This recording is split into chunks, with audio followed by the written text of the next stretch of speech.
যে পাঁচটি কাজে শয়তান খুশি। এক, শুরু হয়ে গেছে কিন্তু মনোযোগ আছে আপনাদের। এক, যখন কোন মুমিন ব্যক্তি বেনামাজি হয় শয়তান এতে খুশি না বেজার? জোরে বলতে হবে, খুশি না বেজার? আচ্ছা, শয়তান ছিল কোথায়? সে তো ছিল জান্নাতে। তাকে আল্লাহ জান্নাত থেকে বের করে দিলেন একটা অপরাধের কারণে। সেটা হলো আল্লাহ হুকুম করেছিলেন তাকে কি দেওয়ার জন্য? সবাই বলেন, কি দেওয়ার জন্য? আল্লাহর হুকুম পাওয়ার পরে সে কি এই হুকুম মানলো না অমান্য করলো? রব্বুল আলামিন কুরআনুল কারীমে বলছেন, ওয়া ইয ক্বালা রাব্বুকা লিল মালাইকাতি ইসজুদু লি আদামা ফাসাজাদু ইল্লা ইবলিস আবা ওয়াস্তাকবারা ওয়া কানা মিনাল কাফিরিন। আল্লাহ তাআলা বলছেন, আর স্মরণ করো যখন তোমার রব ফেরেশতাদেরকে বললেন তোমরা আমার আদমকে সাজদা দাও, ফাসাজাদু, অতঃপর সবাই আল্লাহর হুকুম মেনে সাজদা দিল, ইল্লা ইবলিস, কেবলমাত্র একজন সাজদা দিল না, যে আল্লাহর হুকুম আসার পরেও সাজদা দিল না, তার নাম হলো ইবলিস। আল্লাহ বলছেন, আবা ওয়াস্তাকবারা ওয়া কানা মিনাল কাফিরিন, সে আল্লাহর হুকুম অস্বীকার করলো, অমান্য করলো, অহংকারী আচরণ প্রদর্শন করলো, যার কারণে সে কাফিরদের অন্তর্ভুক্ত হয়ে গেল। একটা সাজদা না দেওয়ার কারণে তাকে জান্নাত থেকে যিনি বের করে দিলেন, গলার আওয়াজ বড় করে বলেন তিনি কি? আমাদের জন্য আল্লাহ তাআলা দৈনিক কত ওয়াক্ত নামাজ ফরজ করেছেন? আস্তে বলবেন না, জোরে বলেন, কত ওয়াক্ত? এই 5 ওয়াক্ত নামাজে মোট কত রাকাত নামাজ ফরজ? 17। জোরে বলেন কত? প্রত্যেক রাকাতে সাজদার সংখ্যা মোট কয়টা? তাহলে 17 রাকাত ফরজ নামাজে মোট সাজদার সংখ্যা হইল কয়টা? 34টা। একদিনে আপনার জন্য 34টা সাজদা দেওয়া ফরজ, বাধ্যতামূলক। কি আশ্চর্য ব্যাপার!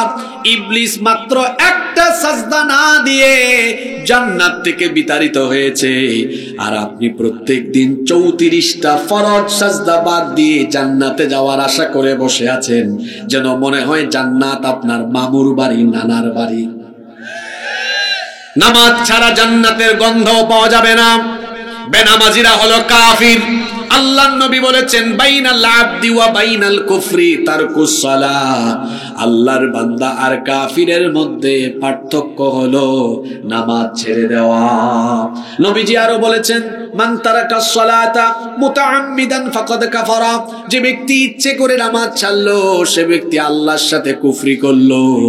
আহারে, আমরা ঈমান আনার পরে আমাদের জন্য তো প্রধান দায়িত্ব ছিল নামাজ আদায় করা। ঈমান আনার পরে একজন মুসলমানের দায়িত্ব হলো কি আদায় করা? আস্তে বলবেন না, জোরে বলেন, কি আদায় করা? ওয়াজ শোনা নফল, কিন্তু নামাজ আদায় করা হলো। আমার দেশে আশ্চর্য এক ব্যাপার আপনি লক্ষ্য করবেন, ওয়াজ মাহফিলে প্যান্ডেলে জায়গা হয় না, কত মানুষ জায়গা না পেয়ে দাঁড়িয়ে থাকে, কিন্তু দেখা যায় আজানের সময় মসজিদে আজান হলে পরে নামাজের টাইমে মসজিদের প্রথম কাতারও পূরণ হয় না। এইরকম চিত্র আছে না নাই? ওয়াজ শোনা আপনার জন্য নফল, কিন্তু 5 ওয়াক্ত আজানে হলে নামাজে গিয়ে জামাতে নামাজ আদায় করা হলো ফরজ। আল্লাহর নবীর মসজিদ তিনি বানালেন, মসজিদে নববী।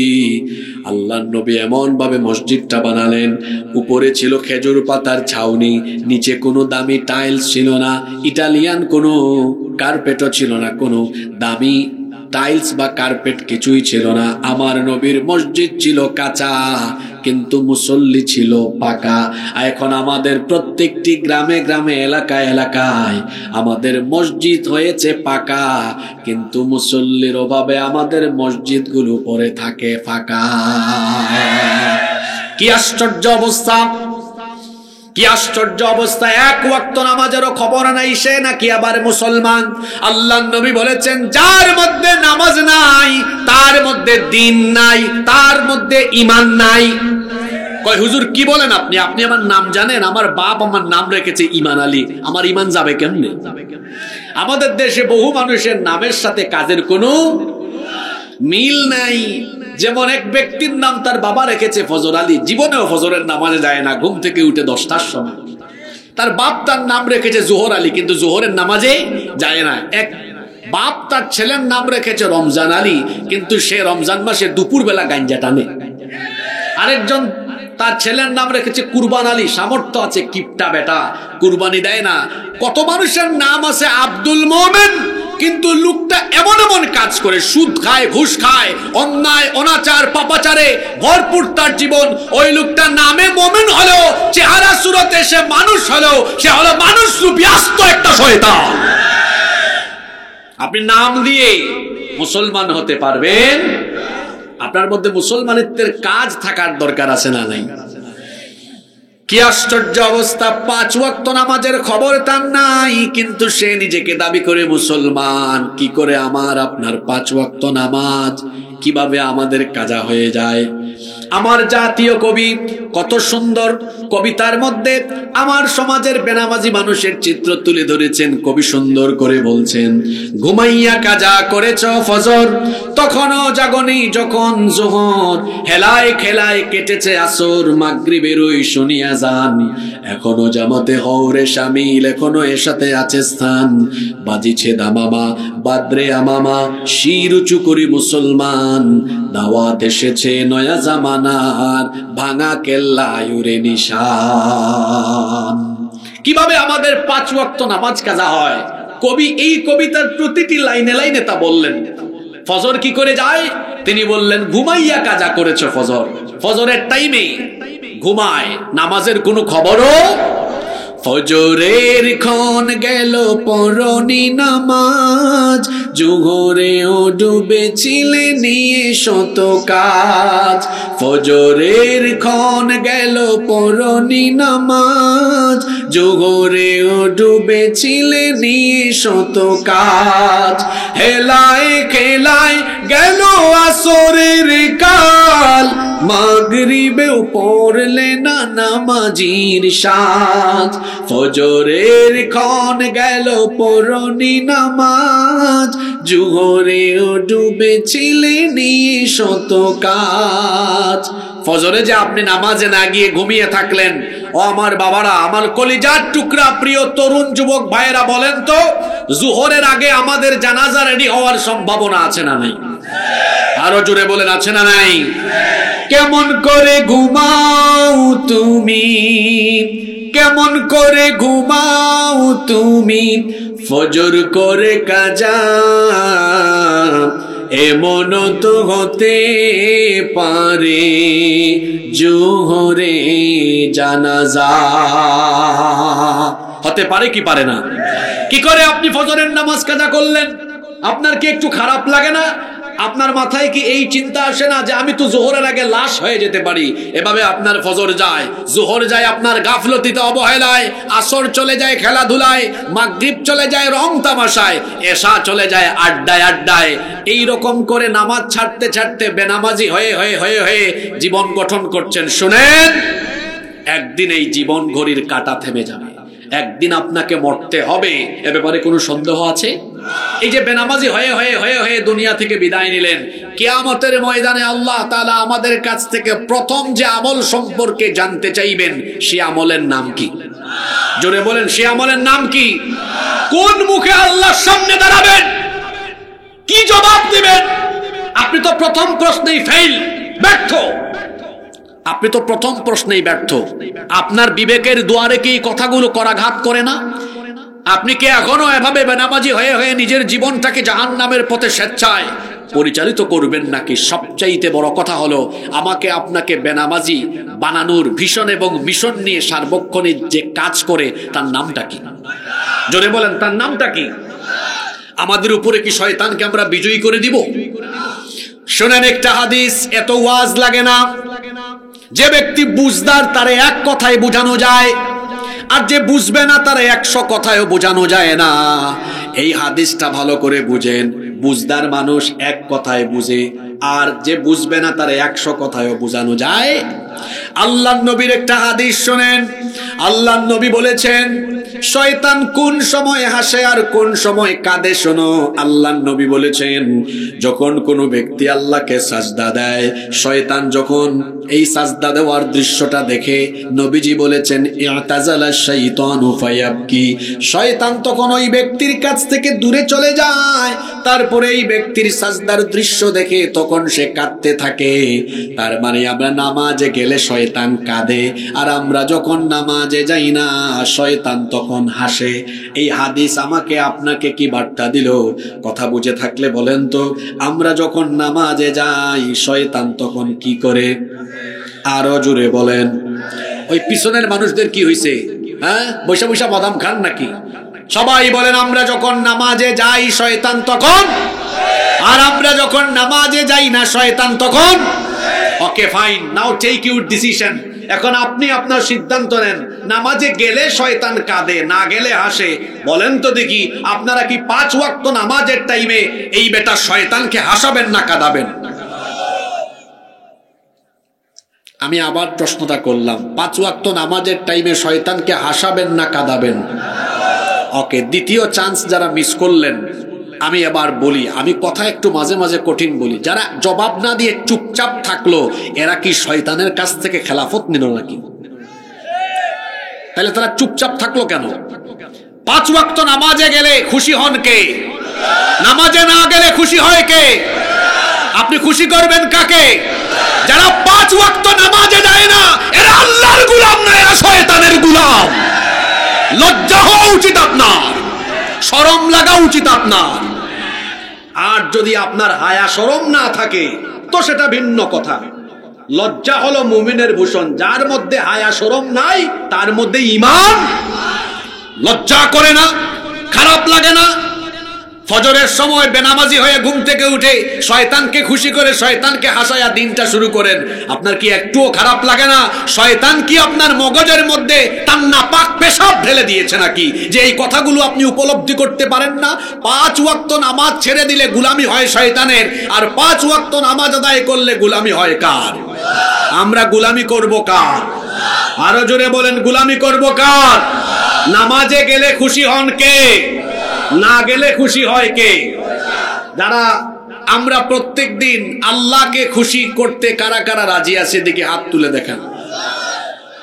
ওকে, হাত নামাবেন না। আল্লাহকে খুশি করতে হলে কি নামাজ ছাড়বো না আদায় করব? জীবনে আর নামাজ ছাড়বো না, এই ওয়াদাটুকু কি করা যায়?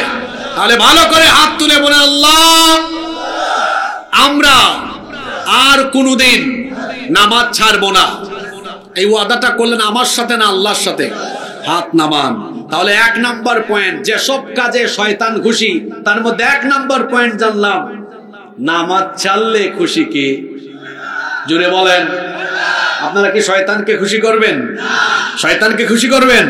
তাহলে সালাত আদায় করার দরকার আছে না নাই? সালাত কায়েম করো, সালাত কায়েম করো, হবে সম্মানী তুমি, হবে জান্নাতি তুমি, দেবে কাল হাসরে শীতল ছায়া আরশে আযীম, রব্বিয়াল আলা রব্বিয়াল আযীম। পারেন না? বলেন রব্বিয়াল আলা। মুমিন তুমি, সালাত তোমার মস্ত পরিচয়, দুনিয়া তোমার আজকে আছে কালকে হবে লয়, আজকে রুকু সাজদা করো, নিজ পরিচয় আঁকড়ে ধরো, তবেই তো মুমিন। সালাত তোমার অঙ্গে মাখো, সঙ্গে রাখো, হবে না বিলীন, রব্বিয়াল আলা রব্বিয়াল আলা। আল্লাহ সবাইকে নামাজি বানিয়ে দাও। আপনারা শেষ পয়েন্ট বলা পর্যন্ত কি আমাকে সময় দিবেন? নাম্বার 2, 2 নাম্বার, যে কাজে শয়তান খুশি। এটা খুব সেনসিটিভ পয়েন্ট, সমসাময়িক অনেক কথা আসবে, মনোযোগ আছে তো সবার? 2, মুসলমানরা দলাদলি করে দলে দলে দলে দলে বিভক্ত থাকলে শয়তান খুশি না বেজার? জোরে বলেন। কারণ আমরা দলে দলে বিভক্ত হয়ে থাকলে মুসলমানদের শক্তি, ইসলামের শক্তি কমবে না বাড়বে? জোরে বলেন, কমবে না বাড়বে? আজকে দেখুন ফিলিস্তিনের গাজা নিয়ে ষড়যন্ত্র শুরু হয়েছে। ডোনাল্ড ট্রাম্প, এই বেটা তো একটা পাগল। সে এবার নির্বাচনে জেতার পরে সে বলছে যে আমরা গাজার সমস্যার সমাধান করতে চাই। এই সমাধানটা কিভাবে করব?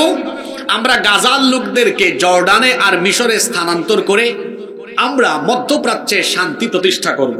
আচ্ছা, যাদের বাড়িঘর গাজায়, ফিলিস্তিনে, তাদেরকে তাদের বাড়িঘর থেকে অন্য দেশে পাঠিয়ে দিলে শান্তি প্রতিষ্ঠা হবে না অশান্তি হবে? জোরে বলেন, শান্তি প্রতিষ্ঠা হবে না অশান্তি প্রতিষ্ঠা হবে? ডোনাল্ড ট্রাম্প আর ইসরায়েলের অসভ্য এই ইহুদিরা, এরা এইরকম কথা বলার সাহস পেত না যদি পৃথিবীতে 57-58টা দেশের মুসলিম রাষ্ট্রের রাষ্ট্রপ্রধানরা ঐক্যবদ্ধ হয়ে গাজা আর ফিলিস্তিনের নির্যাতিত মুসলমান ভাই বোনদের পাশে দাঁড়াতেন, তাহলে অসভ্য ইসরায়েলের ইহুদিরা আর পশ্চিমারা গাজার দিকে হাত তোলার সাহসও পেত না। এই বাংলাদেশে সুদীর্ঘ 13 বছর আপনারা আলেম ওলামার উপরে, ইসলামপন্থীদের উপরে জুলুম নির্যাতন দেখেছেন। আপনারা বলেন তো, যদি আমরা আলেম ওলামা, ইসলামী দল সমূহ আর সকল মুসলমানরা যদি ঐক্যবদ্ধ থাকতাম, জালিমের গোষ্ঠী একজন আলেমের হাতে হাত করা পরানোর সুযোগ পেত? আসতে বলবেন না পেত? এই সুযোগ আমরা তৈরি করে দিয়েছি, এই সুযোগ আমরা তৈরি করে দিয়েছি। এই যে দেখুন, 6 মাস হয়ে গেল, 5ই আগস্টের পরে আমরা ভেবেছিলাম হয়তোবা এখন আলেম ওলামারা ঐক্যবদ্ধ হবেন। আপনাদের কি মনে হয় আলেম ওলামারা ঐক্যবদ্ধ হলে এই দেশে ইসলামের বিজয় কেউ ঠেকাতে পারবে? জোরে বলেন, পারবে? আপনারা আলেমদেরকে এক দেখতে চান কি চান না? আপনাদের ভেতরে সমস্যা নেই সেটা আমরাও জানি, সমস্যা সব আমাদের মধ্যে। আমরা এক হুজুর আরেক হুজুরে দেখতে পারি না, এটা বড় মারাত্মক সমস্যা। পাল্লায় যেমন ব্যাঙ রাখা কঠিন, তেমনি হুজুরদেরকেও এক সারিতে বসানো অনেক কঠিন। কিন্তু হুজুররা যদি এক হয়ে যেতে পারতাম, তাহলে দেখতেন এই বাংলাদেশের নবদিগন্তের সূচনা হতো। বড় আশ্চর্যের ব্যাপার হলো, আমরা আলেম হয়ে আলেমকে না চিনলেও জালেমে কিন্তু আলেম চিনি। অর্থাৎ আমরা অনেক সময় টুপি দিয়া, লেবাস দিয়ে, অথবা আমরা আমাদের মাদ্রাসা দিয়ে আমরা ভাগ করি, উনি কৌমির, উনি আলিয়ার, উনি চরমুনাই, উনি হেফাজত, উনি জামাত, উনি খেলাফত। আশ্চর্য ব্যাপার, আমরা আলেম হয়ে আলেমকে না চিনলেও জালিমে কিন্তু আলেম চিনে। জালেম যখন আলেম ধরে কয় সবগুলারে ধর, কাউকে ছাড়িস না। এজন্য দেখা যায় ধরার সময় চরমুনাইও ধরে, জামাতও ধরে, কৌমিও ধরে, আলিয়াও ধরে। দেখেন না, মাওলানা মামুনুল হককে নিয়ে রাখে যে জেলে, মুফতি আমির হামজাকেও নিয়ে রাখে সেই জেলে। এজন্য আমি বলি আফসোস, আমরা আলেম হয়ে আলেমকে না চিনলেও জালিমের গোষ্ঠী কিন্তু আলেম চিনে। যদি আমরা আলেমরা এক থাকতাম, তাহলে জালিমে জালিমে এত দুস্তি হতো না। দেখেন না, সব জালিমের মুখের ভাষা কিন্তু একরকম। আলেমে আলেমে বিভেদ এখন, জালিমে জালিমে দোস্তি। আলেমে আলেমে বিভেদ এখন, জালিমে জালিমে দোস্তি। পথের ঠিকানা জানা নেই কারো, কে কোথায় পাবে স্বস্তি, কে কোথায় পাবে স্বস্তি। আমরা এখন কোথায় পড়ে আছি শুনেন। সালাতে দুহাত কোথায় বাঁধবে, নাভির উপরে বুকে। আমিন বলবে চুপিসারে নাকি সজোরে আওয়াজ ফুকে। ছোট আরো ছোট বিষয় নিয়েও চলছে ভীষণ দ্বন্দ্ব। সব দল ভাবে আমরাই ভালো, অন্যরা কালো মন্দ। ফরজ নিয়ে তো মারামারি নেই, নফলে সফল ডুব। টুপির আকার আকৃতি নিয়ে গবেষণা হয় খুব। টুপি দিয়ে ভাগ করে, কয় এটা চরমুনাই টুপি, এটা জামাত টুপি, এটা হেফাজত টুপি, এটা কৌমি টুপি। কি বলেন, এমন মানুষ এই সোনার বাংলাদেশে আসে না নাই? বেটা, তুমি টুপি দিয়ে ইসলাম ভাগ করো, আর জালিমের দল যখন ধরে সব টুপিওয়ালারা ধরে মারে। ফরজ নিয়ে তো মারামারি নেই, নফলে সফল ডুব। টুপির আকার আকৃতি নিয়ে গবেষণা হয় খুব। এই সুযোগে আব্রাহা দেখো হাকিয়ে বেড়ায় হস্তি। জালিমে জালিমে দোস্তি, আলেমে আলেমে বিভেদ এখন, জালিমে জালিমে দোস্তি। পথের ঠিকানা ঠিকানা জানা নেই কারো, কে কোথায় পাবে স্বস্তি, কে কোথায় পাবে স্বস্তি। পথের ঠিকানা কেউ জানে না, সবাই শুধু নিজ নিজ উদ্দেশ্যে চলছে। কিন্তু সবাই যদি আল্লাহর দ্বীন কায়েমের এই উদ্দেশ্যকে সামনে রেখে ঐক্যবদ্ধ হয়ে যেতাম, তাহলে শয়তানের ভীষণ এবং মিশন ব্যর্থ হতো, আল্লাহর জমিনে আল্লাহর দ্বীন কায়েম হয়ে যেত, ঠিক কিনা? আমরা দলে দলে বিভক্ত থাকলে খুশি কে? কেমনে শয়তান খুশি শুনেন। একটা হাদিস আপনারা খেয়াল করেন, মুসলিম শরীফের হাদিস। আন জাবির ইবনে আব্দুল্লাহ রাদিয়াল্লাহু আনহুমা قال سمعت النبي صلى الله عليه وسلم। জাবির ইবনে আব্দুল্লাহ রাদিয়াল্লাহু আনহু হাদিসের বর্ণনাকারী সাহাবী, তিনি বলছেন নবী করিম আমরা সবাই বলি সাল্লাল্লাহু আলাইহি ওয়াসাল্লাম কে আমি বলতে শুনেছি, ইয়াকুল তিনি বলেছেন ইন্নাশ শাইতানা ক্বাদ আইসা ইয়াবুদাহুল মুসাল্লুনা ফি জাজিরাতিল আরব। আল্লাহর নবী বলেছেন জাজিরাতুল আরবের মধ্যে শয়তান তোমাদেরকে তার গোলামি করাতে পারবে, এ ব্যাপারে সে হতাশ, এ ব্যাপারে সে নিরাশ হয়ে গিয়েছে। ওয়ালাকিন কিন্তু ফিত তাহরিশি বাইনাহুম তোমাদেরকে দলে দলে বিভক্ত করার ব্যাপারে শয়তান এখনো আশাবাদী। তার মানে আমাদেরকে দলে দলে বিভক্ত করে রাখতে পারলে শয়তান খুশি হয়, কারণ আমরা যখন দলে দলে বিভক্ত থাকবো তখন আমরা শক্তিশালী হব না দুর্বল হব? আস্তে বলবেন না, জোরে বলেন, শক্তিশালী না দুর্বল হব? আমরা যদি ঐক্যবদ্ধ থাকতে পারি আমরা শক্তিশালী জাতি হয়ে যাব। ঐক্যের ভেতরে শক্তি আছে, ঐক্যের ভিতরে সমৃদ্ধি আছে। এজন্য শয়তান চায় মুসলমানরা যেন এক না হয়। যদি মুসলমানরা এক হয়ে যায় তাদেরকে শক্তিশালী যিনি করে দিবেন তিনি কে? কিন্তু আমরা এই জায়গায় শয়তানকে খুশি হতে দিব না। আমরা সবাই মনের ভেতরের সকল সংকীর্ণতা ঝেড়ে ফেলে দিয়ে আমরা সব মুসলমানরা ভাই ভাই হয়ে মিলেমিশে কাঁধে কাঁধ লাগিয়ে আমরা ঐক্যবদ্ধ থাকবো ইনশাআল্লাহ। নাম্বার 3, কষ্ট হচ্ছে আপনাদের? যে কাজে শয়তান খুশি সেটা হলো নগ্নতা, বেহায়াপনা, অর্ধনগ্নতা, উলঙ্গপনার পথ অনুসরণ করলে খুশি হয় কে? বেপরদায় মত্ত হলে, নগ্নতা, উলঙ্গপনা, বেহায়াপনার পথ অনুসরণ করলে শয়তান খুশি হয়। কারণ শয়তানের টার্গেট হলো, শয়তানের ভীষণ এবং মিশন হলো মানুষকে উলঙ্গ করে দেওয়া, নগ্ন করে দেওয়া। এটা শয়তানের প্রথম টার্গেট। এই জন্য শয়তান এই ভীষণ আর মিশন বাস্তবায়নের জন্য সর্বপ্রথম ধোঁকা দিয়েছিল আমাদের বাবা আর আমাদের মাকে। আমাদের বাবা আদম আলাইহিস সালাম আর আমাদের মা সাইয়্যিদাতুনা হাওয়া আলাইহাস সালামকে আল্লাহ তাআলা জান্নাতে দিলেন। আল্লাহ বললেন ইয়া আদম উসকুন আনতা ওয়া যাওজুকাল জান্নাতা ওয়া কুলা মিনহা রাগাদান হাইথু শি'তুমা ওয়া লা তাকরাবা হাদিহিশ শাজারাতা ফাতাকুনা মিনাল যালিমিন।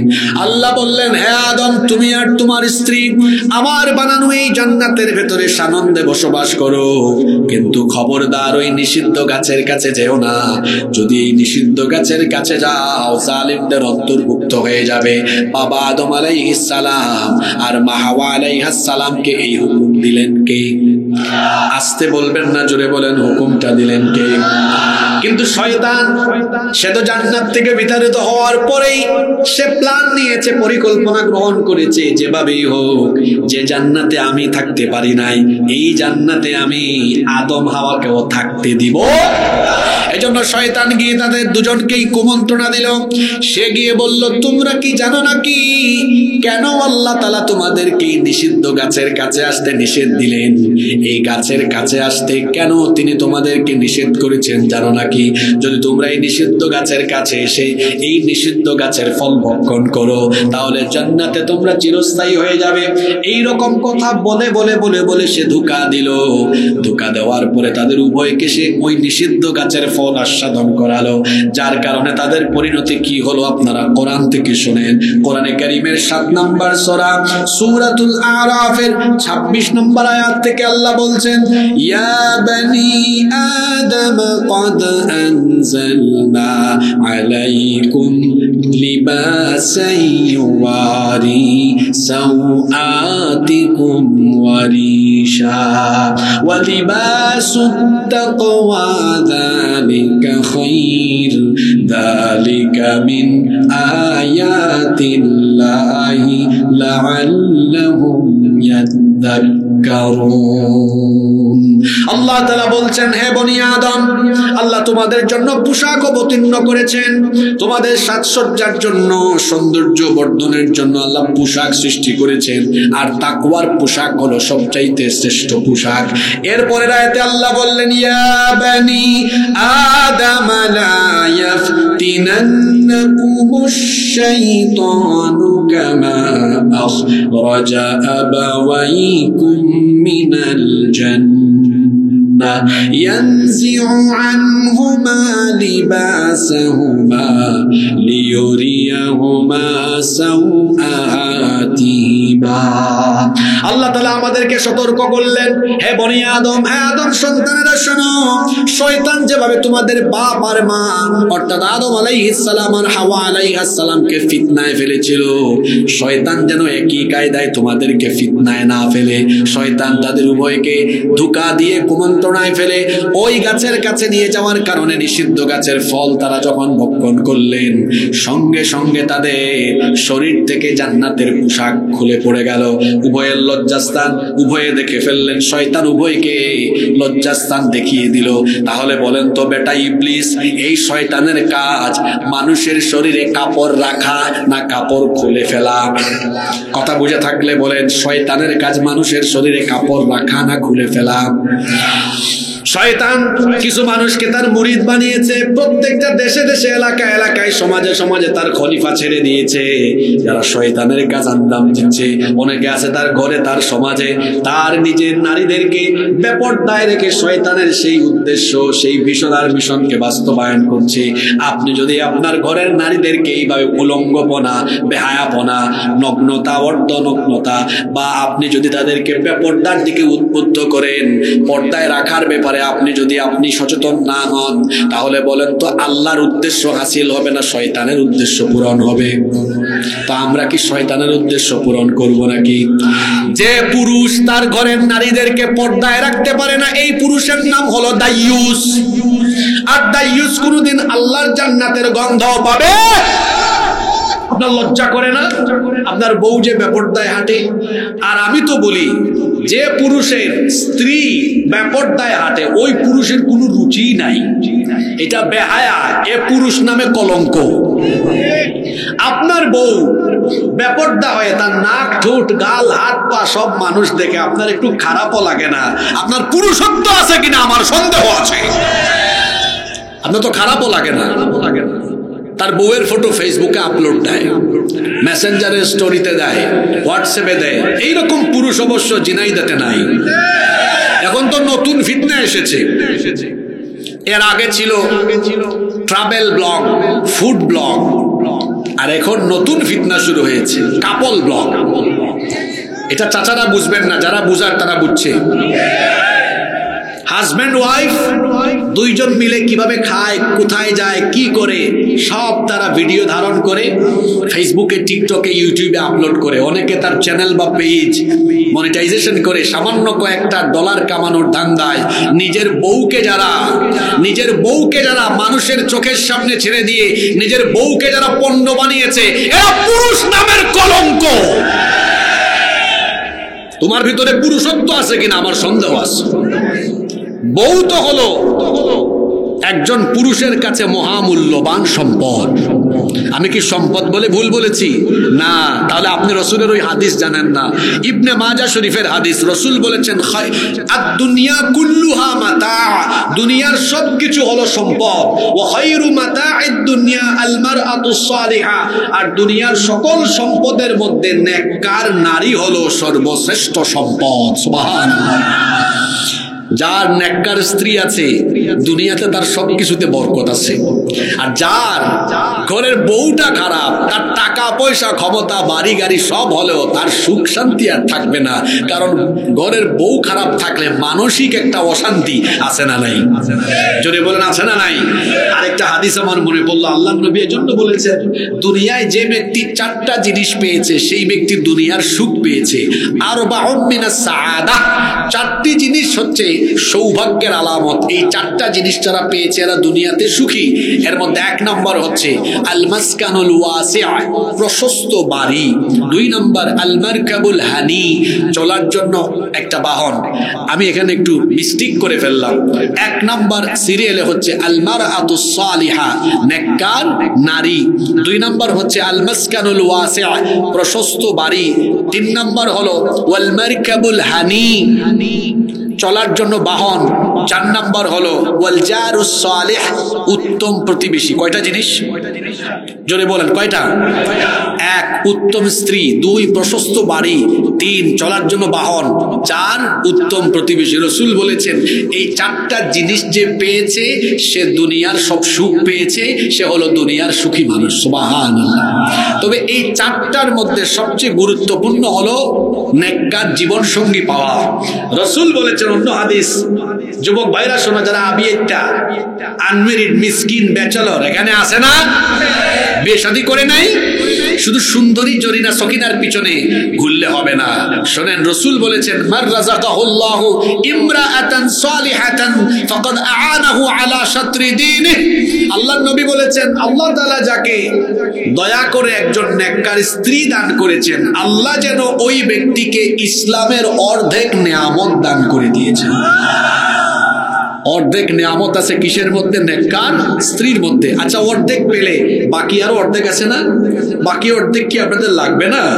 ওই অর্ধেক কোথায়? নবীজি বলেছেন ফালিয়াত্তাকিল্লাহা ফিন্নিসফিল বাকি, বাকি অর্ধেক নিয়ামত আমি আল্লাহ তাকে দিয়ে দিব যদি সে আমাকে ভয় করে জীবনযাপন করে, তাকওয়ার নীতি অবলম্বন করে। তাহলে 100-এ 100, মিআ ফিল মিআ, 100-তে 100 নিয়ামত দিয়ে দিবে। সুবহানাল্লাহ। তাহলে অর্ধেক নিয়ামত আছে নেককার স্ত্রীর মধ্যে। যার বউটা ভালো, দেখবেন ঘরের ভিতরে যদি একদিন খাবার দাবার শর্ট পড়ে, বউ বলবে না কি করো, এটা আনতে পারো না, ওইটা আনতে পারো না, এসে উল্টা বলবে অগো শোনো, টেনশন করো না, ঘরে যা আছে ওইটা আমরা ভাগাভাগি করে খেয়ে ফেলবো। আপনার একটু উপার্জন কম হলেও আপনাকে কখনো খুঁচাবে না। আপনি যখন অফিস করে কাজ শেষ করে বাসায় আসবেন, দেখবেন আপনার জন্য সব রেডি করে রাখবে, আপনাকে কেয়ার করবে, আপনার খেদমত করবে, আনুগত্য করবে। আজকে মহিলা প্যান্ডেল আছে নাকি?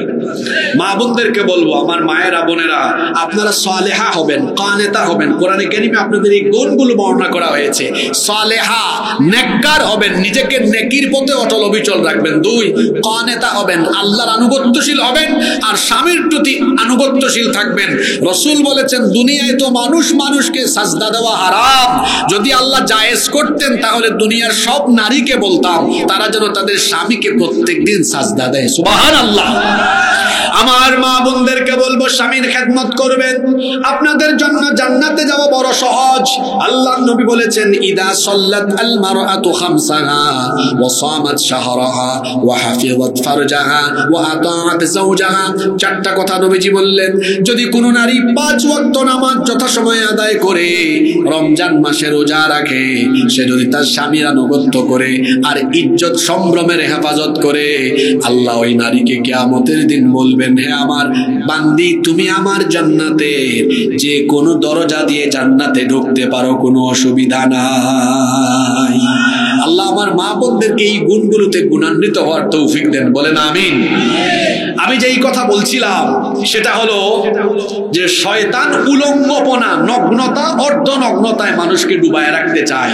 আজ আমার সমাজে নগ্নতা, অশ্লীলতা, বেহায়াপনা কম না বেশি? জোরে বলেন, কম না বেশি? বিশেষ করে আমার যুব সমাজকে ধ্বংস করে দেওয়ার জন্য এখন আলহামদুলিল্লাহ কমেছে। এর আগে তো দেখা যেত মাহফিল বন্ধ কিন্তু কনসার্ট খোলা আছে, আছে না নাই? এই যুব সমাজকে তারা অপসংস্কৃতির মাধ্যমে যুব সমাজকে ধ্বংস করার জন্য অনেক অপচেষ্টা করেছে, কিন্তু তাদের সকল চেষ্টা ব্যর্থতায় পর্যবসিত হয়েছে। তার কারণ হলো এই যুবকেরা অপসংস্কৃতি, তারা নায়ক নায়িকা, গায়ক গায়িকা, অপসংস্কৃতির মুখে লাথি দিয়ে তারা আল্লাহর কোরআনের পথ ধরেছে। যুবকরা এখন নাচ গান যেখানে সেখানে নাই, বরং কোরআন হাদিস যেখানে আমরা আছি, আলেম উলামা যেখানে আমরা আছি, আমরা যেন সতর্ক হই। আমরা আমাদের ঘরের নারীদেরকে বেপরদায় রাখবো না, কারণ যে পুরুষের ঘরের নারী বেপরদায় থাকে, আজকে একটু আগে একটা হাদিস পড়েছি, ওই পুরুষের নাম রাসূল কি দিয়েছেন? হ্যাঁ, সবাই তো বলছেন না, নাম কি দিয়েছেন? দাইয়ুস কি জান্নাতে ঢুকতে পারবে? আমরা কি দাইয়ুস হব না মুমিন হব? একজন নারী বেপরদা হওয়ার পেছনে পুরুষের দায় আছে না নাই? আপনি ঠিক থাকলে আপনার ঘরের বউ বেপরদায় বের হওয়ার কোনো সুযোগ আছে? তবে শোনেন, বেশি শাসন করে বললেন না, একটু আদর করে সুন্দর করে বুঝান। কারণ নারীরা হলো প্রজাপতির মতো। প্রজাপতি চিনেন না? এটাকে আস্তে করে ধরলে উড়ে যায়, আর জুড়ে চেপে ধরলে মরে যায়। সমস্যা আছে না? আচ্ছা, গতকাল নাটোরে মাহফিলে এক ভাই, আমি তো ভাবছি মনে হয় আমার উদ্দেশ্যে কোনো ভালো কিছু জানতে চেয়েছে, কিন্তু আমি ভুলবশত চিঠিটা পড়ে ফেলছি। পরে আমি ভাবলাম এটা পড়া ঠিক হয়নি, কারণ হাজব্যান্ড ওয়াইফের বিষয়গুলো পাবলিকলি আসা উচিত নয়, এগুলোতে প্রাইভেসি থাকা উচিত। তো এক ভাই আমাকে লিখছে যে হুজুর, আমি মাত্র কয়েক মাস হয়েছে বিয়ে করছি, আমার বউ পর্দাও করে, কিন্তু মেজাজ খারাপ, খালি খ্যাট খ্যাট খ্যাট খ্যাট খ্যাট খ্যাট করে। আমি সিদ্ধান্ত নিয়েছি তালাক দিয়ে দিব। দেখছেন কি ছেলে? আমি বললাম আপনি তো আপনার বউ কন্ট্রোল করা এখনো শিখেন নাই, বউ হ্যান্ডেল করা শিখেন নাই। আপনার বউ রাগ করে, এই জন্য আপনি তাকে তালাক দিবেন কেন, ধমকাবেন কেন? আরে ভাই, কিছু কৌশল অবলম্বন করেন। আপনার বউ যখন রাগ করে, তখন আপনি একটা মুচকি এসে দিয়ে বলেন, তুমি তো রাগ না করলে তোমাকে যত সুন্দর লাগে, রাগলে তোমাকে আরো বেশি ভালো লাগে।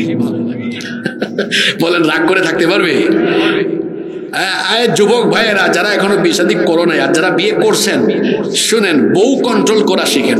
বউ রান্না করেছে, স্বাদ হয় নাই, বলিয়েন না, খ্যাটখ্যাট করিয়েন না, ভালো হয় নাই, বরং বলেন তুমি যে এত ভালো রান্না করো, সুবহানাল্লাহ, এই আইটেম তুমি সেকেন্ড টাইম রান্না করলে আমার মনে হয় আমি একদম পাগল হয়ে খাইতে পারবো। শোনেন, হাসিয়েন না, বউ কন্ট্রোল করা শিখেন। বলে দেখেন, সেকেন্ড টাইম যখন রান্না করবে আরো আন্তরিকতা দিয়ে রান্না করবে। রান্না এটা একটা আর্ট, এটা একটা শিল্প। মনোযোগী থাকলে রান্না ভালো হয়, ঠিক না? আপনার বউ আপনার কথা শোনে না, একটু আদর ভালোবাসা দিয়ে বোঝান। ভালোবাসা দিয়ে যা করা যায়, শাসন করে তা করা যায়। আপনার বউ ব্যাপারটায় থাকে, খ্যাটখ্যাট কইরেন না। আপনি বলেন, তুমি এত সুন্দর, তোমারে দেখে আমি পাগল হয়ে যাই। তুমি যদি ব্যাপারটা হয়ে বের হও, অন্য কেউ তাকায়, আমার তো কলিজাটা একেবারে ছিঁড়ে যাবে। একটু বলে দেখেন না, বলবে হায় হায় হায়, কি বলে, আমার হাজবেন্ড আমাকে এত ভালোবাসে। দেখবেন ফুল প্যাকেট হয়ে তারপর ঘর থেকে বের হবে। বউ হ্যান্ডেল করা শিখেন, শুধু খ্যাট খ্যাট খ্যাট খ্যাট কইরেন না। অনেকে আছে তার বউয়ের সাথে শুধু খ্যাট খ্যাট খ্যাট খ্যাট করে কথা বলে। দেখা যায় বউয়ের বেলায় গরম, অন্য নারীর বেলা নরম। এরকম আছে না? পাশেই বাজার বা শৈলকুপা বাজারে ব্যবসা করে, কাপড়ের ব্যবসা করে। এই যে সামনে রমজান মাস আসতেছে, এখন কিন্তু কাপড়ের দোকানে ভিড় আর ভিড়। এসেছে কিছু নারী, কিছু মা বোনরা এসেছে, আসসালামু আলাইকুম ভাবি, আপু আসেন, খুব ভালো ভালো জিনিস আছে। কণ্ঠটা খুব নরম। ঠিক এই টাইমে যদি বাসা থেকে তার বউ ফোন করে, অগো শুনছো দুপুরের খাবার খাইছে, ফোন করার টাইম পাও না। দেখেন, বউয়ের বেলা তার গলার আওয়াজটা গরম, অন্য নারীর বেলা নরম। এটা কি হওয়া উচিত? জোরে বলেন, এটা কি হওয়া উচিত? বরং ওই নারীদেরকে বলেন, আপু, ভাবি, মা, আন্টি, একটু একটু সবুর করেন, আমার বউ ফোন করেছে। সুন্দর করে বলেন, হায় হায়, তুমি আমাকে এত ভালোবাসো, হ্যাঁ, আমাকে ফোন করেছে, আমি খাইনি, খাবো একটু করে, তুমি খেয়ে নাও, রেখে তারপরে ওনাদের সাথে কথা বলেন। এভাবে করে আপনার দাম্পত্য জীবনে ভালোবাসা বাড়াতে পারবেন। আর আপনার দাম্পত্য জীবনে বরকত দিবেন কে? এতক্ষণ তো আপনাদের কথা বললাম, আমার বোনরাও কম না। অনেক সময় আমার বোনরাও আছে, খালি জামাইকে, হাজবেন্ডকে খ্যাট খ্যাট খ্যাট খ্যাট করে, আছে না? হ্যাঁ, আমাকে একটা শাড়ি দিতে পারো না, এটা দিতে পারো না, ওইটা দিতে পারো না। শোনেন, আপনি বলবেন কেন? এমন ভাবে সম্পর্ক তৈরি করেন যেন আপনার হাজবেন্ডই বাড়িতে যাওয়ার সময় আপনার জন্য লুকাই লুকাই গিফট নিয়ে যায়। ওই রকম করে আপনার হাজবেন্ডকে ভালোবাসার জালে আটকায় ফেলেন। কথা বুঝতে পেরেছেন? এটা আপনাদেরকে জিজ্ঞেস করে লাভ কি? কথা বুঝতে পেরেছেন? যারা বুঝার হেরা বুঝলেই হয়েছে। আল্লাহ তাআলা আমাদেরকে এই কথাগুলো বুঝার তৌফিক দেন, বলেন আমিন। উলঙ্গপনা, নগ্নতা, বেহায়াপনা যেন আমার সমাজে ছড়িয়ে না যায়, আমার ঘরে যেন ছড়িয়ে না যায়। কারণ উলঙ্গপনা, বেহায়াপনা, নগ্নতা কিংবা বেপরদার সয়লাভ হলে খুশি হয় কে? জোরে বলেন, খুশি হয় কে? আমি জানি আপনাদের খুব কষ্ট হচ্ছে, তাই না? আমাকে উঠাইতে 10:30 উঠেছে। যদি একটু 10টার আগে উঠাইতো, আমারও একটু মন মেজাজ আরো ফুরফুরে থাকতো। তো আমি আপনাদের থেকে যদি আরো 8-10 মিনিট সময় নিই, আপনারা কি রাগ করবেন নাকি? আমার তো 2টা পয়েন্ট বাকি আছে, বলতে দিবেন তো? নাকি মোনাজাত দিয়ে দিব? বাকি 2টা খুব সেনসিটিভ, বলার সুযোগ দিবেন তো? তাহলে কয়টা গেল? যে কাজগুলোতে শয়তান খুশি, দেখি 3টা হাদিসটা মনে রাখছেন কিনা? 1 নাম্বার, কি ছাড়লে শয়তান খুশি? জোরে বলেন, সবাই বলেন। আপনারা কি নামাজ ছাড়বেন? 2 নাম্বার কি বলেছিলাম? দলে দলে বিভক্ত থাকলে শয়তান খুশি, ঐক্যবদ্ধ থাকলে খুশি কে? 3, বেপরদা উলঙ্গপনায় মত্ত থাকলে খুশি কে? 4, অশ্লীলতা এবং জিনা বেবিচারে মত্ত থাকলে শয়তান খুশি। কারণ শয়তান চায় আমাদেরকে জিনার সাগরে ডুবিয়ে রাখতে। জিনা বেবিচারকে হারাম করে দিয়েছেন কে? আল্লাহ তাআলা কোরআনে কারীমে বলছেন, ওয়ালা তাকরাবুজ জিনা, জিনার নিকটবর্তী হয় না। ও আমার কলিজার টুকরা যুবক ভাইয়েরা শোনেন, বিবাহের আগে বিবাহ বহির্ভূত হারাম রিলেশন করে নিজের যৌবনটাকে নষ্ট করবেন না, যৌবনটাকে ধ্বংস করে দিবেন না। বিবাহ বহির্ভূত সম্পর্ক হালাল না হারাম? আরো জোরে বলেন। রাতের বেলা গার্লফ্রেন্ড বানায়া তার সাথে করেন চেটিং, আর দিনের বেলায় মারেন ডেটিং। এগুলো বন্ধ করেন, আল্লাহকে ভয় করেন। ও আমার ভাইয়েরা, জিনা বেবিচারের শাস্তি বড় মারাত্মক। জিনা বেবিচারের শাস্তি বড় মারাত্মক। এই শাস্তি আল্লাহ দুনিয়া থেকে দেওয়া আরম্ভ করে দেন। আল্লাহ নবী বলেছেন, ইদা জানার রাজুলু খরাজা মিনহুল ঈমান, যখন কোনো ব্যক্তি বেবিচারে লিপ্ত হয় তখন তার অন্তর থেকে ঈমান বের হয়ে যায়। কানা আলাইহি কাযুল্লাহ, ঈমান তার অন্তর থেকে বের হয়ে শামিয়ানা বা আকাশের মেঘের টুকরার মতো তার মাথার উপরে ভাসতে থাকে। এই হাদিস আমাদেরকে কি বার্তা দিচ্ছে? যখন কোনো ব্যক্তি জিনা বেবিচারে লিপ্ত হবে, তার অন্তর থেকে ঈমান বের হয়ে গিয়ে মাথার উপরে ভাসতে থাকবে। তার মানে জিনা বেবিচারে লিপ্ত ব্যক্তির অন্তরের মধ্যে ঈমান থাকে না। তার মানে যার মধ্যে ঈমান নাই তার নাম কি ঈমানদার না বেঈমান? আসতে বলবেন না, পুরুষ মানুষের মতো আওয়াজ দিয়ে বলেন, যার অন্তরে ঈমান নাই সে কি ঈমানদার না বেঈমান? আরো জোরে বলেন। তার মানে বেবিচারে লিপ্ত ব্যক্তি বেঈমান। ও আমার যুবক ভাইয়েরা, বড় মহব্বত করে ভালোবাসা দিয়ে আপনাদেরকে বুঝায় যায়, যারা না জেনে এই ভুলটা করে ফেলেছেন আজকে তওবা করে উঠলে মাফ করে দিবেন কে? ও আমার ভাই, আপনার যদি গার্লফ্রেন্ড থাকে আজকেই ব্লক লিস্টে ফালায়া দেন, আজকেই হারাম সম্পর্ক থেকে ফিরে আসেন। তার কারণ হলো এই যে আপনি জিনা বেবিচারে লিপ্ত থেকে বেঈমান হয়ে জীবন যাপন করছেন, এই অবস্থায় আপনার মরণ হওয়ার সম্ভাবনা আছে না নাই? যুবক ভাইরা যুবকের মতো কথা বলেন, সম্ভাবনা আছে না নাই? অবস্থায় মরলে পরিণতি কেমন হবে শুনেন, আল্লাহর নবীর হাদিসটা শুনেন। ও আমার ভাইয়েরা, এখনো কি জিনা বেবিচারের পথ পরিহার করবেন না? কবরের ভয় কি আপনার অন্তরে জাগে না? মৃত্যুর কথা কি আপনার স্মরণ হয় না? আল্লাহর নবী বলেছেন, ইউবাসু কুল্লু আবদিন আলা মা মাতা আলাইহি, মানুষ যে অবস্থায় মারা যাবে ওই অবস্থায় হাসরের মাঠে তাকে উঠাবেন কে? এই যে জিনা বেবিচারে লিপ্ত থেকে আপনি মারা গেলেন, বেঈমান হয়ে মরলেন, কিয়ামতের দিন হাসর হবে মুমিনের সাথে না বেঈমানের সাথে? বুঝে কথা বলেন, বুঝে বুঝে বলবেন। এই যে বেঈমান হয়ে মরলেন, রাসূল বলেছেন যে ব্যক্তি যে অবস্থায় মরবে ওই অবস্থায় হাসর হবে। এই যে আপনি বেঈমান হয়ে মরলেন, তাহলে কিয়ামতের দিন আপনার হাসর হবে রাসূলের সাথে না বেঈমানের সাথে? আমরা কি বেঈমানের সাথে হাসর চাই না রাসূলের সাথে হাসর চাই? রাসূলের সাথে যদি হাসর চাই তাহলে রাসূলের আদর্শে আদর্শিত হওয়া লাগবে, রাসূলের কথাগুলো মানা লাগবে। আল্লাহর রাসূল বলেছেন, ইয়া শাবাবাল ইসলাম, হে ইসলামের যুবকেরা, গদ্দু আবসারুকুম, তোমাদের চক্ষুকে নিয়ন্ত্রণ করো, চক্ষুকে হেফাজত করো। ওয়াহফাদু ফুরুজাকুম, লজ্জাস্থানের হেফাজত করো। অর্থাৎ বিবাহ বহির্ভূত হারাম রিলেশনে নিজেকে জড়ায়ও না। ও আমার ভাইয়েরা, যারা স্কুলে কলেজে ইউনিভার্সিটিতে পড়াশোনা করেন, ছাত্র জীবনে কোনো নারীর ফিতনায় পড়বেন না। ক্যারিয়ার ধ্বংস হয়ে যাবে, যৌবন নষ্ট হয়ে যাবে, জীবন ধ্বংসের দ্বার প্রান্তে চলে যাবে। কেন আপনি নারীর পিছনে ঘুরঘুর করবেন? এই বয়সে পড়ালেখায় মনোযোগী হন, আজান হলে নামাজে চলে যান, চরিত্র ঠিক করেন, ক্যারিয়ারটা ডেভেলপ করেন। মেয়েদের পিছনে আপনাকে ঘুরতে হবে না। যদি আপনার ক্যারিয়ার সুন্দর হয়, চরিত্র সুন্দর হয়, দেখবেন শৈলকুপা ঝিনাইদহের সুন্দরী সুন্দরী মেয়ের বাপ আপনার কাছে তার মেয়ে বিয়ে দেওয়ার জন্য পিছনে ঘুরঘুর করবে। অসভ্য ছেলেদের মতো মেয়েদের পিছনে ঘুরবেন না। বরং নিজেকে এমন যোগ্যতায় নিয়ে যান যাতে আপনার পিছনে মেয়েদের বাপরা ঘুরে। যুবক ভাইরা, ঘুরবেন না ঘুরাবেন? আওয়াজ তো বড় কম হইল। ঘুরবেন না ঘুরাবেন? ঘুরাবেন, ঘুরাবেন। ওই যোগ্যতায় নিজেকে নিয়ে যেতে হবে। চোখের হেফাজত করেন। কেন চোখের হেফাজতের কথা আগে বলা হলো? সূরা নূরে আল্লাহ আগে চোখের হেফাজতের কথা বলেছেন। তার কারণ হলো আল্লামা ইমাম কুরতুবী রাহমাতুল্লাহ আলাইহির কথা আমার মনে পড়লো। তিনি বলেছেন, চক্ষু হলো মানুষের হৃদয়ের আয়না। চক্ষু হলো হৃদয়ের আয়না। মানুষ প্রথমে চক্ষু দিয়ে দেখে, তারপর হৃদয়ে তা ধারণ করে, তারপরে কল্পনায় করতে করতে সেটাতে আসক্ত হয়ে অ্যাকশনে নামে। কিন্তু কেউ যদি প্রথম থেকেই তার চক্ষুকে হেফাজত করতে পারে, তাহলে সকল প্রকার অশ্লীলতা, মন্দ চিন্তা ভাবনা এবং জিনা থেকে তাকে হেফাজত করবেন কে?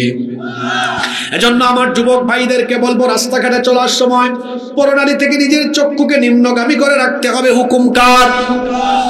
এই যে মোবাইল প্রত্যেকের হাতে এটা আছে। আপনি ইউটিউবে, ফেসবুকে ভালো কোনো ভিডিও দেখলেও হতে পারে নিচের দিকে খারাপ কোনো ভিডিও চলে আসতে পারে। যদি আপনার মনের অজান্তে খারাপ কোনো ভিডিওর দিকে চক্ষু চলে যায়, আল্লাহর নবী আলী রাদিয়াল্লাহু আনহুকে বলেছেন, লা তুতবিউন নাযরাতান নাযরা, দৃষ্টির পরে আর দৃষ্টি দিও না। ভুলবশত কোথাও চক্ষু চলে গিয়েছে হারাম কোনো জিনিসের দিকে, ভুলবশত গিয়েছে, কিন্তু পরের বার আর দিও না। কারণ ফা ইন্না লাকাল উলা ওয়া লাইসাত লাহাল আখিরা, কারণ প্রথম দৃষ্টিটা তোমার, কিন্তু পরবর্তী দৃষ্টিটা তোমার নয়। পরবর্তী দৃষ্টিটা কার? জোরে বলেন। প্রথম দৃষ্টিটা ছিল নিজের, কিন্তু পরের দৃষ্টিটা কার? এই জন্য প্রথমবার যদি ভুলবশত যায়, দ্বিতীয়বার আর ফিরেও তাকাবেন না। এই হাদিস শুনে আবার ভুল বুঝবেন না যে হুজুর যেহেতু বলছে প্রথমবার তাকানো জায়েজ, তাইলে প্রথম চান্সে আমি দেখে নিব।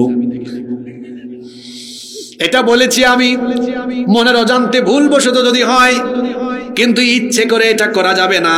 কারণ আমার চোখের খেয়ানত মানুষ না জানলেও চোখের খেয়ানত জানেন কে? আসতে বলবেন না, জোরে বলেন, জানেন কে? ও আমার যুবক ভাইয়েরা, চরিত্র বানান ইউসুফ নবীর মতো। আপনার দিকে কি এই রঘুনন্দনপুরের মেয়েরা তাকায় কিনা আমার সন্দেহ আছে, কিন্তু আল্লাহর নবী ইউসুফ আলাইহিস সালাম, তাকে আল্লাহ এত সুন্দর করে বানিয়েছেন, এই দুনিয়ার অর্ধেক সৌন্দর্য আল্লাহ তার নবীকে দিয়েছেন। সুবহানাল্লাহ কইতে পারলেন না? যার সৌন্দর্যে অভিভূত হয়ে মিশরের সেই যুগের সুন্দরী রূপসী নারীরা ফল কাটতে গিয়ে নিজেদের আঙ্গুল কেটেছে, টেরও পায় নাই। তিনি যে ঘরের মধ্যে লালিত পালিত হয়েছেন, সেই ঘরের দুষ্ট নারী সুন্দরী মহিলা জুলাইখা প্রত্যেক দিন তার চোখের সামনে ইউসুফ আলাইহিস সালামকে দেখতে দেখতে তার রূপে মুগ্ধ হয়ে পাগল পারা হয়ে একদিন সে নির্জনে তার দাসীর মাধ্যমে একেবারে খাস কামরা ইউসুফ নবীকে ডেকে নিয়ে আসলো। 7টা দরজা ছিল, সবগুলো দরজায় তালা লাগিয়ে বন্ধ করে দিল, লক করে দিল। তারপরে বলল, ইউসুফ আমার কাছে এসে আমার মনোবাসনা পূরণ করো। আল্লাহর নবী ইউসুফ আলাইহিস সালাম এই সময় আল্লাহকে ভয় করলেন। আল্লাহকে ভয় করে এই মহিলার প্রস্তাবকে প্রত্যাখ্যান করলেন। কিন্তু কেমন করে এই জায়গা থেকে বের হবেন? কারণ 7টা দরজা, সবগুলো দরজা লক করা। তিনি মনে মনে চিন্তা করলেন, জুলাইখার কাছে হয়তো 7টা দরজার চাবি, কিন্তু সব কিছুর কুদরতি চাবি আছে কার হাতে? জোরে বলেন, কার হাতে? তিনি তখন আল্লাহকে ভয় করে তালাবদ্ধ দরজার দিকে আল্লাহর উপর ভরসা করে যখন দৌড় মারলেন, আল্লাহ তাআলা খুশি হয়ে তার নবী ইউসুফ আলাইহিস সালামের চরিত্র হেফাজত করবার জন্য তার কুদরতি চাবি দিয়ে সবগুলো দরজা তার জন্য খুলে উন্মুক্ত করে দিলেন। যুবক ভাইরা, চরিত্রকে এইভাবে বানান। যদি আপনি আপনার চরিত্রকে হেফাজত করতে পারেন, আল্লাহর নবী বলেছেন, যে যুবক তার চরিত্রের হেফাজত করবে, আযমানুলাহুল জান্নাহ, কিয়ামতের দিন আমি ওই যুবকের জন্য জান্নাতের জিম্মাদার হয়ে যাব।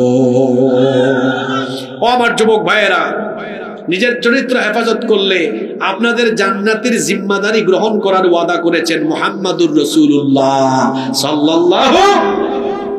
আমরা কি রাসূলের সাথে জান্নাতে থাকতে চাই না? জিনা ব্যভিচারের পথ পরিহার করব। আর আমার গার্ডিয়ান, এখানে বাবা মা যারা আছেন, আমি সবাইকে অনুরোধ করব, বিবাহের পদ্ধতি আমরা সহজ করে ফেলব ইনশাআল্লাহ। 5 এবং সর্বশেষ পয়েন্ট, মনোযোগ আছে তো আপনাদের? যে কাজে শয়তান খুশি, এই এক পয়েন্টে আমভাবে সব ঢুকে যাবে। 5 এবং সর্বশেষ হলো আল্লাহর আইন বাদ দিয়ে সমাজ এবং রাষ্ট্রে যদি মানুষের তৈরি করা আইন প্রতিষ্ঠা করা যায়, এই কাজে শয়তান খুশি না বেজার?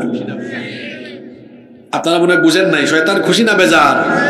আচ্ছা বলেন তো, আল্লাহর আইন সমাজে প্রতিষ্ঠা হলে সমাজে অন্যায়, অবিচার, জুলুম, নির্যাতন কমবে না বাড়বে?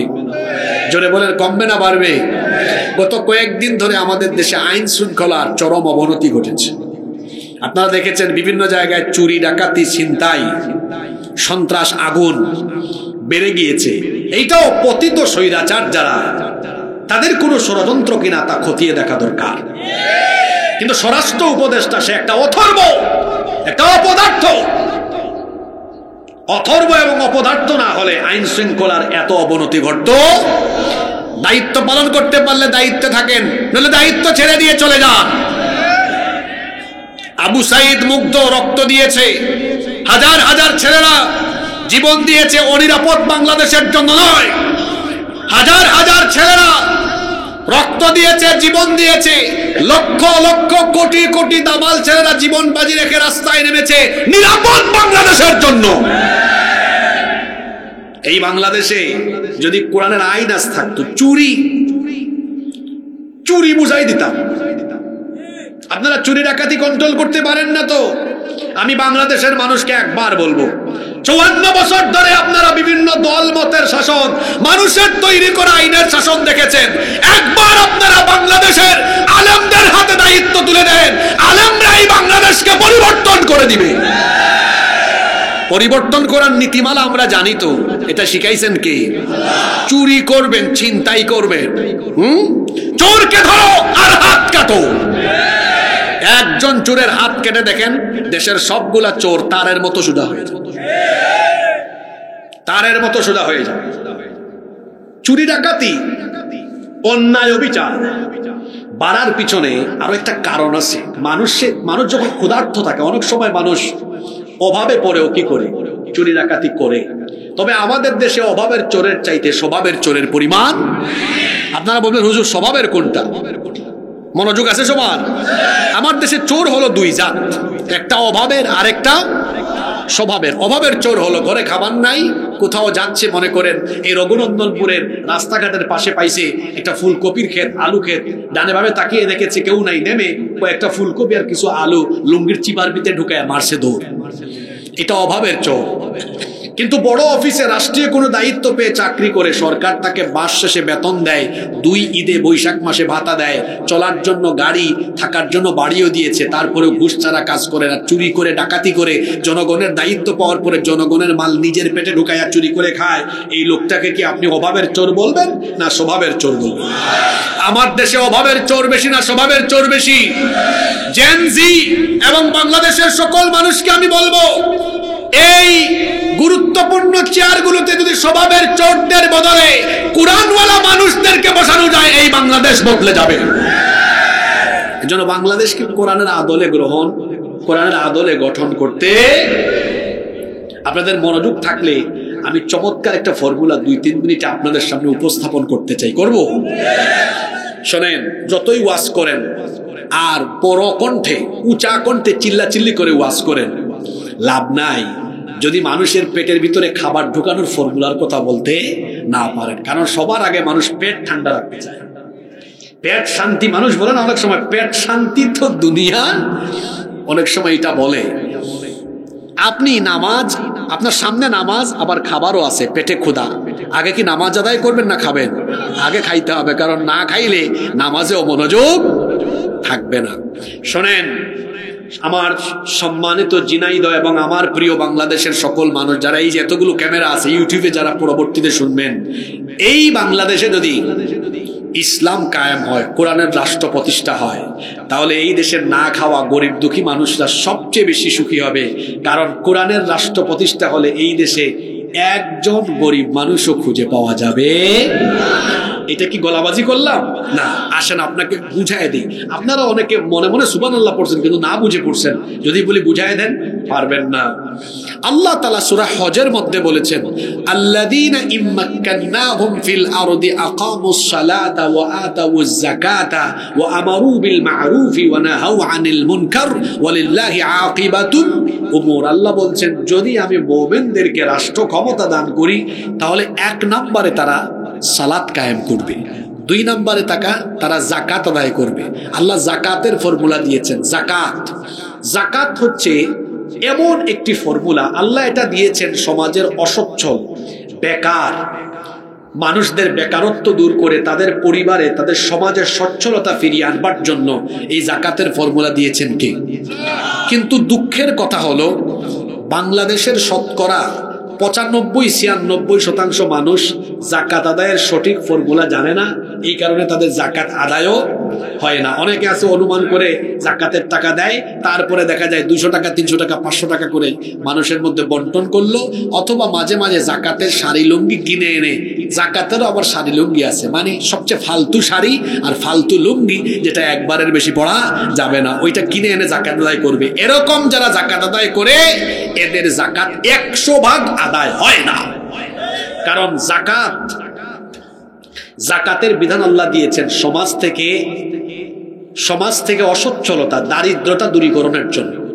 আমার দিকে তাকান, আজকের পুরা ওয়াজ মনে রাখতে না পারলো আমার কোনো মনকষ্ট নাই, কিন্তু এই পয়েন্টটা যদি নিয়ে যেতে পারেন মনে করবো আমার আলোচনাটা সার্থক। কারণ এটা বাংলাদেশের মসজিদে বলেন মাহফিলে বলেন এই কথাগুলো বলা হয় না।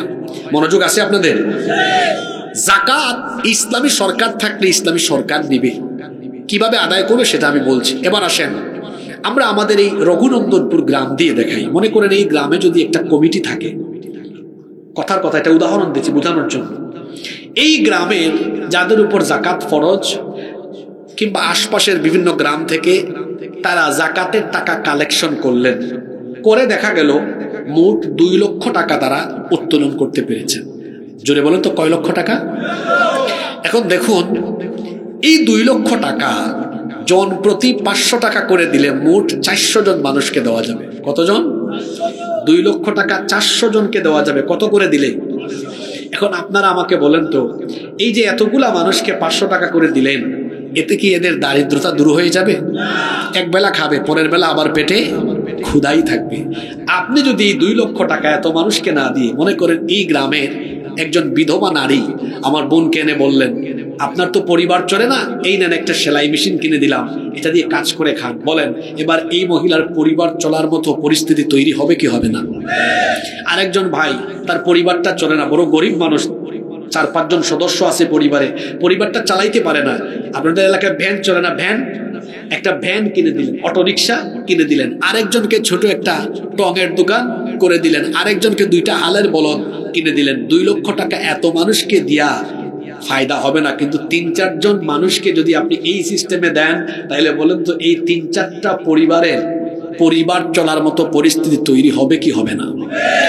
যাকাতের ফর্মুলা দেওয়া হয়েছে এইভাবে সমাজ থেকে দারিদ্রতা, গরিবী হালত এবং বেকারত্ব দূর করবার জন্য। কিন্তু আফসোস মুসলমানরা যাকাত আদায়ের পদ্ধতিও জানে না, উদ্দেশ্যও জানে না। এবার আমি আমার মূল কথায় আসি। এই দেশে যদি ইসলামী সরকার থাকে তাহলে ইসলামী সরকারের অবশ্যই যাকাত মন্ত্রণালয় থাকতে হবে। এখন যদি যাকাত মন্ত্রণালয়ে ইসলামী অর্থনীতিতে বিশেষজ্ঞ লোকেরা এই মন্ত্রণালয় পরিচালনা করে, তখন দেখা যাবে এই দেশের মুসলমান যারা তাদের সকলের সম্পদের হিসাব সরকারের কাছে থাকবে, এবং বছর শেষে যাদের উপর যাকাত ফরজ তাদের বাড়িতে চিঠি যাবে, এবছর আপনার এত টাকা যাকাত আসছে, আমাদের সংশ্লিষ্ট উপজেলা অফিসে গিয়ে এই টাকাটা পে করে আসেন, দিয়ে আসেন। আপনি পে করে আসলেন। যাকাত নিয়ে আমার ব্যক্তিগত গবেষণা আছে, ইউটিউবে আমার লম্বা আলোচনা আছে, সময় থাকলে আপনারা শুনে নেবেন। আমার ব্যক্তিগত গবেষণা বলে বাংলাদেশের 90% মানুষ তো মুসলমান, প্রায় 14 কোটি। এখানে যদি অন্তত কয়েক লক্ষ বা অন্তত কয়েক লক্ষ পরিবারের উপরেও যদি যাকাত ফরজ হয়, আমার ব্যক্তিগত গবেষণা বলে অন্তত কমসে কম প্রত্যেক বছর 10,000 কোটি টাকার উপরে যাকাত উত্তোলন করা যাবে। কিন্তু আমি বোঝানোর জন্য একটা ছোট হিসাবে টান দিই, ছোট, একদম ছোট। মনে করেন 2025 সালে জাকাত উত্তোলন করা হলো মাত্র 1,40,000 কোটি টাকা। এটা কিন্তু খুব অল্প টাকা, এটা 3-4টা জেলা দিয়েই কাভার হবে। কিন্তু আমি ছোট্ট করে বললাম বোঝানোর জন্য। কত বললাম বলেন আমার সাথে? 1,40,000 কোটি, 1,40,000 কোটি টাকা। এখন আপনারা আমাকে বলেন, এই 1,40,000 কোটি টাকা সরকারের মিনিস্ট্রিতে জমা হলো। এখন বাংলাদেশ থেকে প্রতিটা উপজেলা থেকে খুঁজে খুঁজে 70 লক্ষ বেকার যুবককে আনা হলো। কত লক্ষ? জোরে বলেন। 70 লক্ষ বেকার ছেলের হাতে প্রত্যেককে 2 লাখ টাকার চেক দেন। 70 লক্ষ গুণ 2 লক্ষ সমান কত হয়? 1,40,000 কোটি টাকা, মানে 140,000 কোটি টাকা, 140,000 কোটি টাকা।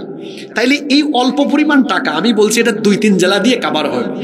আপনি যদি উঠান তাহলে দেখা যাচ্ছে 1 বছরে 70 লক্ষ বেকার যুবকের হাতে এটা দিয়ে বলেন ছোটখাটো কাজ আরম্ভ করো, তবে টাকা এটা খাও না কাজে লাগাও, এটা আমরা আমাদের উপজেলা অডিট অফিসারের মাধ্যমে তত্ত্বাবধায়ন করব। আপনারা বলেন তো, এই ফর্মুলায় 1 বছরে যদি 70 লক্ষ যুবকের বেকারত্ব দূর করা যায়, তাহলে এই সিস্টেমটা যদি অ্যাপ্লাই করে রাখা যায়, আপনারা আমাকে বলেন 10 বছর পরে বাংলাদেশে কি কোনো গরিব মানুষ আর খুঁজে পাওয়া যাবে? জোরে বলতে হবে, যাবে? এই দেশে মানুষের অনেকের ঘরে খাবার নাই, অনেকে খেতে পারে না, চলতে পারে না।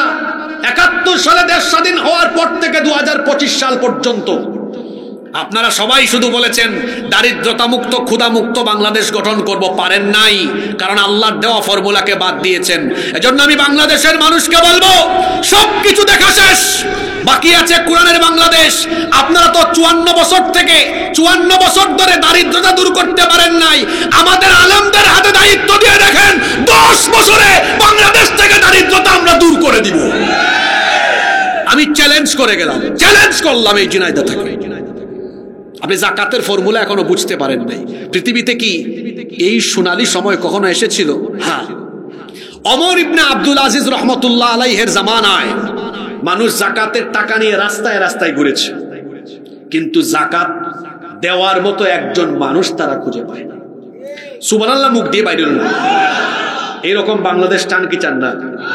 মানুষের তৈরি করা আইন দিয়ে দেশ চলবে, এক গ্রুপ খাইয়া পেট ফুলাবে, আরেক গ্রুপ না খাইয়া মরবে। আর কোরআন যখন প্রতিষ্ঠা হবে তখন ভেদাভেদ থাকবে না, প্রত্যেকের ঘরে খাবার থাকবে, কারণ আল্লাহর কোরআন ন্যায় ইনসাফের পক্ষে। শয়তান চায় কোরআন যেন প্রতিষ্ঠা না হয়। এজন্য আল্লাহ কোরআনে বলেছেন, আল্লাযীনা আমানু ইউকাতিলুনা ফি সাবিলিল্লাহ, যারা ঈমানদার তারা লড়াই করে কার পথে? এরা আল্লাহর দ্বীন প্রতিষ্ঠার কাজ করে। ওয়াল্লাযীনা কাফারু ইউকাতিলুনা ফি সাবিলিত তাগুত, আর যারা নাফরমান তারা লড়াই করে তাগুতের পথে। তাগুত কারা? আল্লাহর জমিনে আল্লাহর দ্বীন প্রতিষ্ঠার অন্তরায় যারা। তাগুত হলো, আল্লাহ এদেরকে বলেছেন ফাকাতিলু আউলিয়া আশ-শাইতান, তাগুত হলো শয়তানের বন্ধু, শয়তানের বন্ধুদের বিরুদ্ধে তোমরা লড়াই করো। তাহলে তাগুত হলো শয়তানের বন্ধু, অর্থাৎ আল্লাহর জমিনে আল্লাহর দ্বীন যারা প্রতিষ্ঠা হতে দিতে চায় না, এরা কার বন্ধু? জোরে বলেন, কার বন্ধু? আমরা কি শয়তানের বন্ধু হব? কার বন্ধু হব? আল্লাহর বন্ধু হলে মানুষের তৈরি করা আইন কানুনকে লাথি দিয়ে ডাস্টবিনে ফেলে আল্লাহর কোরআনের পথে সবাইকে চলে আসতে হবে। বলছিলাম না, বুঝদার মানুষকে অল্প কথাই বুঝাইলে হয়, আর যে বুঝে না তারা 100 কথায় বোঝানো যায় না। আমি 5টা পয়েন্টে আজকে কথা বলেছি। কয়টা পয়েন্ট? এইসব কাজে খুশি কে? এইসব কাজে খুশি কে? আল্লাহ না শয়তান। এই 5টা কাজে খুশি কে? 1, নামাজ ছাড়লে খুশি কে? 2, অনৈক্য বিভক্তিতে থাকলে খুশি কে? 3, বেপরদায় থাকলে খুশি কে? 4, জিনা ব্যভিচার করলে খুশি কে? কোরআনের পথ ছেড়ে দিয়ে মানুষের তৈরি করা আইন প্রতিষ্ঠায় থাকলে খুশি কে? এই 5টা কাজ করব? আমরা বরং উল্টাটা করব। 1, 5 ওয়াক্ত নামাজ কাজা করব। জোরে বলেন, 5 ওয়াক্ত নামাজ কাজা করব। 2, দলাদলি করব, মিলেমিশে ঐক্যবদ্ধ থাকবো ইনশাআল্লাহ। 3, পর্দা মেনটেন করব, আমাদের ঘরে সমাজে আমরা পর্দা রক্ষা করব ইনশাআল্লাহ। 4, জিনা ব্যভিচারের পথ আমরা পরিহার করব ইনশাআল্লাহ। 5 আমরা সব ভেদাভেদ ভুলে গিয়ে, আমরা দলমত ভুলে গিয়ে আল্লাহর কোরআন প্রতিষ্ঠার জন্য ঐক্যবদ্ধ হয়ে যাব ইনশাআল্লাহ। আল্লাহ আমাদেরকে তৌফিক দান করেন।